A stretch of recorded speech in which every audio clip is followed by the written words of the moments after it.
Hi there, everyone. Welcome to the Daily Gardener. I'm your host, Jennifer Ebling. It's September 25th. If you're feeling a little glum about the end of the gardening season, here are a few activities that can help you rebalance. First, support your local farmers by shopping at a local farm stand. Often the growers will have insights on plants and practices that are applicable in your own garden. Get inspired by seeing some of the different varieties of apples, gourds, zucchinis, pumpkins, and other vegetables. Second, refresh your mulch supply. Top dressing before winter feels as good now as it does in the spring. Your beds will benefit from the extra layer of protection, and you will feel a boost from the beauty of cleaned beds. Here's today's brevities. Today is the anniversary of the death of the German botanist Valerius Cordus, who died on this day in 1544. Cordus was the author of one of the most influential herbals in history. In fact, centuries later, the botanist Thomas Archibald Spragg republished The Herbal of Valerius Cordus with his older sister, who he considered to be the best botanist in the family. After the book was published, Spragg gifted his sister with a personal and gorgeous bound copy. He had the book dedicated to her in Latin, basically saying that she had taught him everything and he was grateful to have worked with her. Valerius Cordus died young at the age of 29, likely from malaria. He had botanized in Italy over the summer of 1544 with two French naturalists.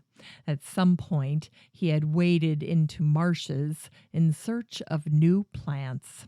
When he became sick a short time later, his friends brought him to Rome, and then they continued on to Naples.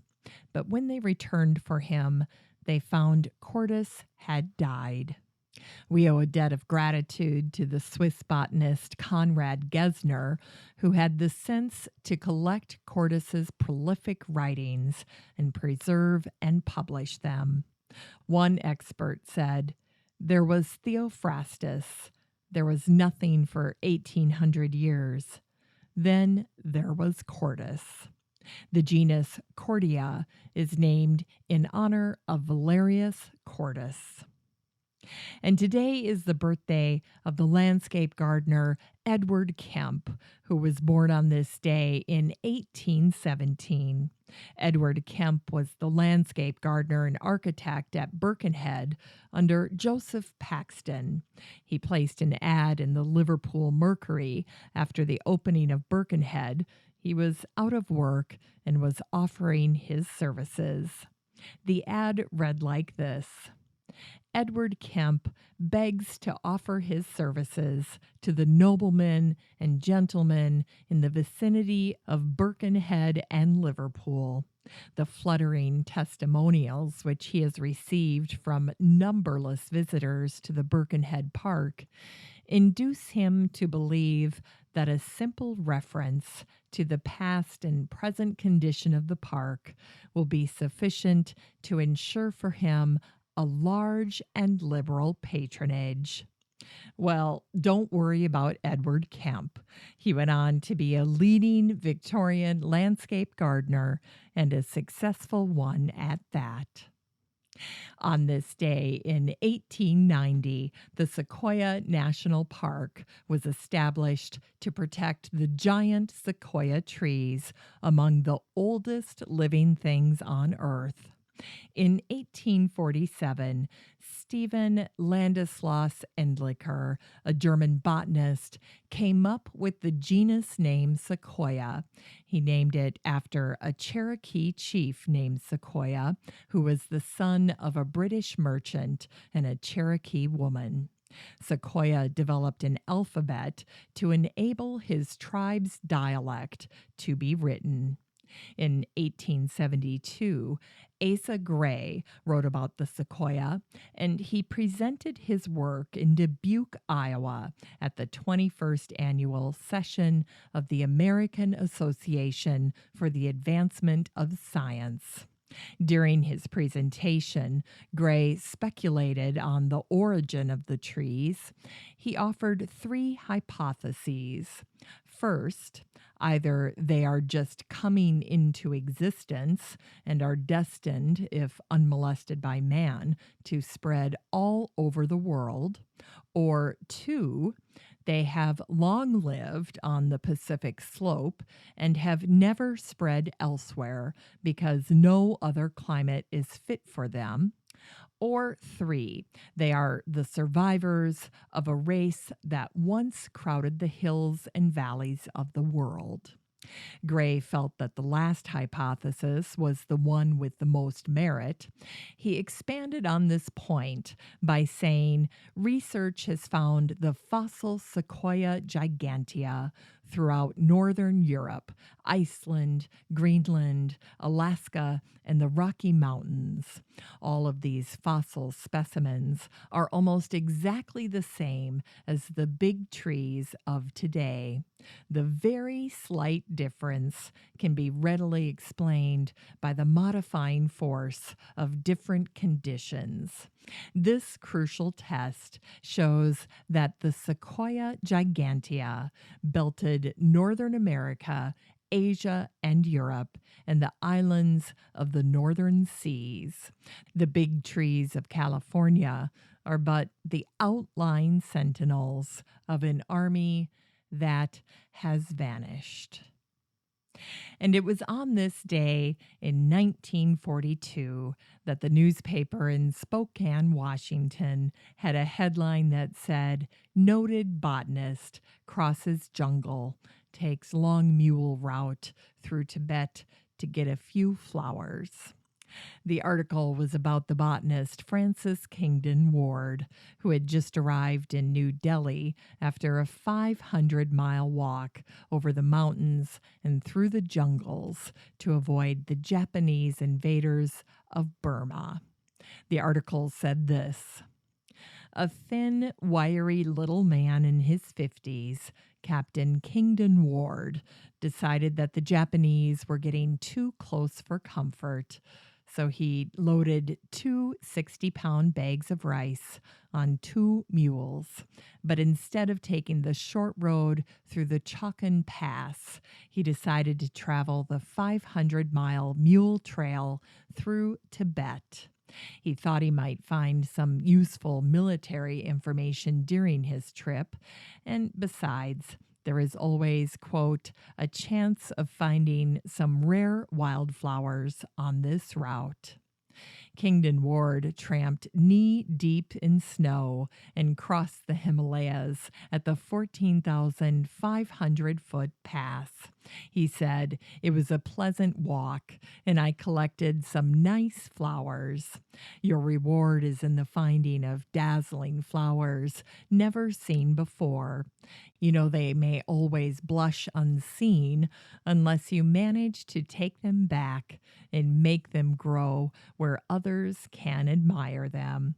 They are a little bit of the enchantment of Asia transplanted into England or America. It is satisfaction enough if you can feel in an industrial age like the present that you have brought home offers a little beauty for others to enjoy." I love how he makes it sound like it was just a little walk where he was collecting some nice flowers as he's knee-deep in snow, crossing the Himalayas. In unearthed words, today is the birthday of the English poet Felicia Hemans, who was born on this day in 1793. She wrote this charming garden poem in honor of one of her 5 sons on his autumnal birthday. Where sucks the bee now? Summer is flying.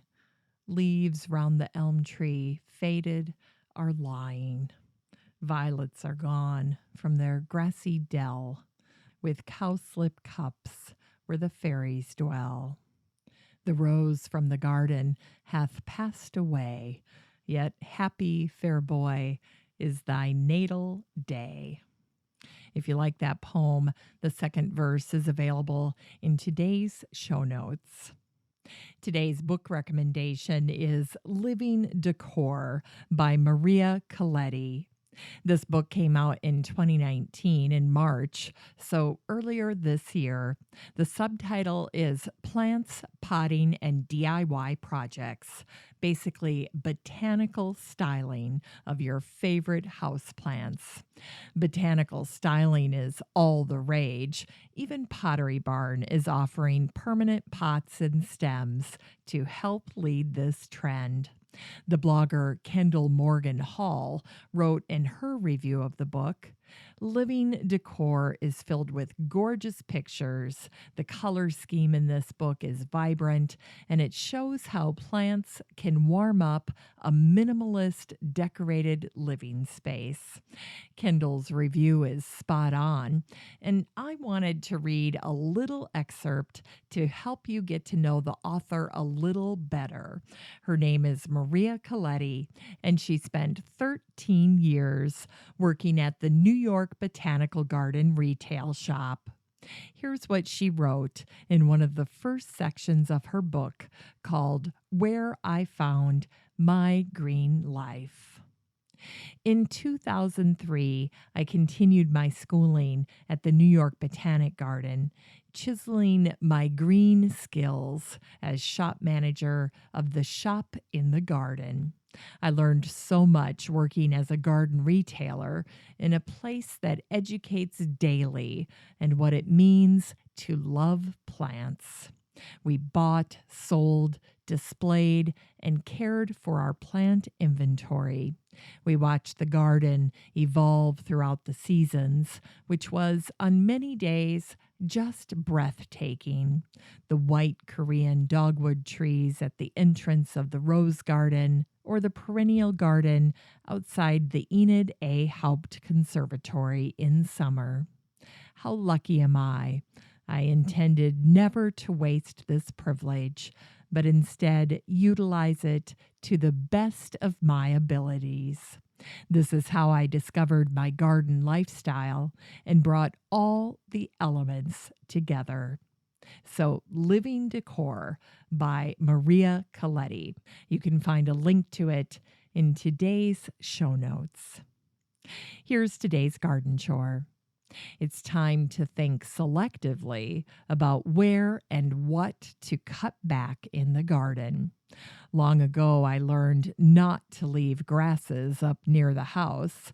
The base of grasses draw mice, and in the spring, when you cut them down, you'll have little mice running about, and that's not my favorite thing.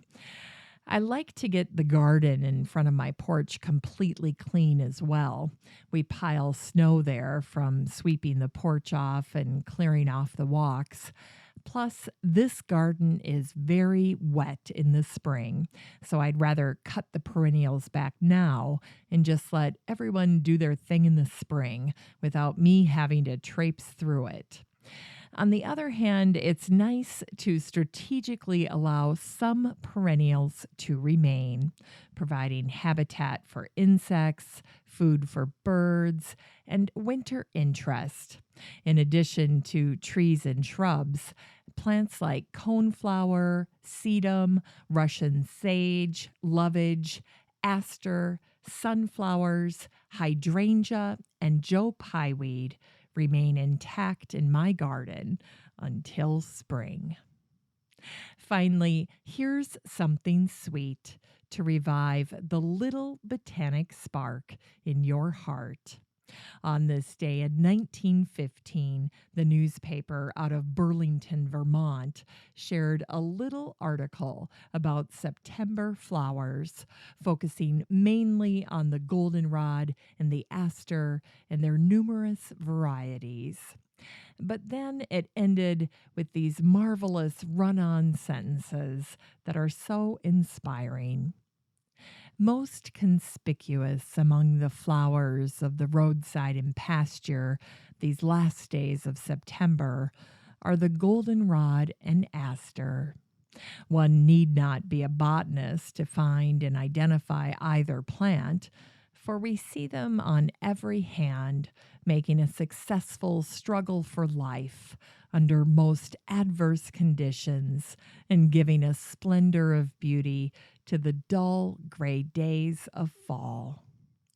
Its closing days show a wealth of floral loveliness that may not soon be duplicated.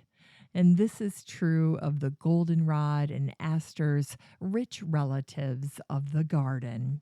The cultivated asters are a blaze of glory in the countless gardens, and the cannas and hardy chrysanthemums and other things aplenty show no sign of old age.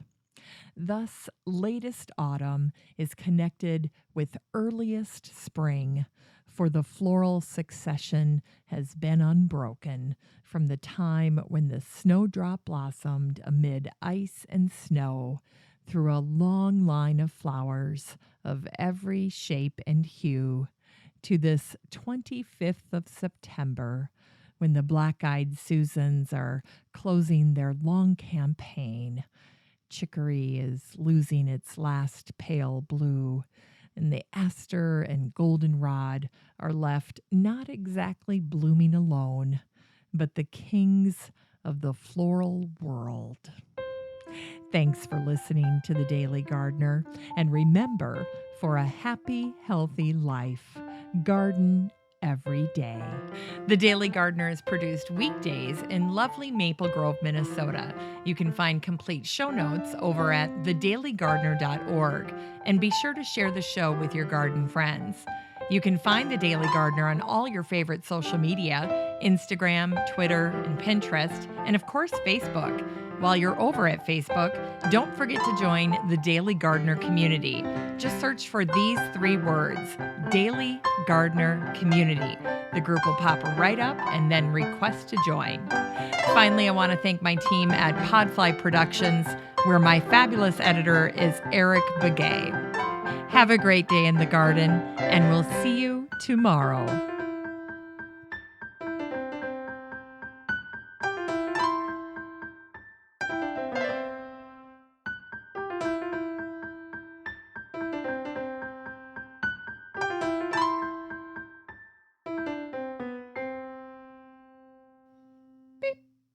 Often the growers will have insights on plants and practices.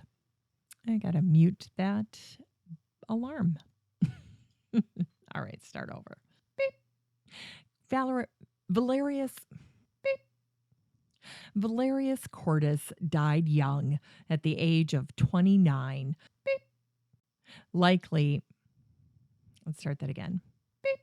The crucial, start that again. Beep. Beyond its accustomed limit. Beep. Beyond its accustomed.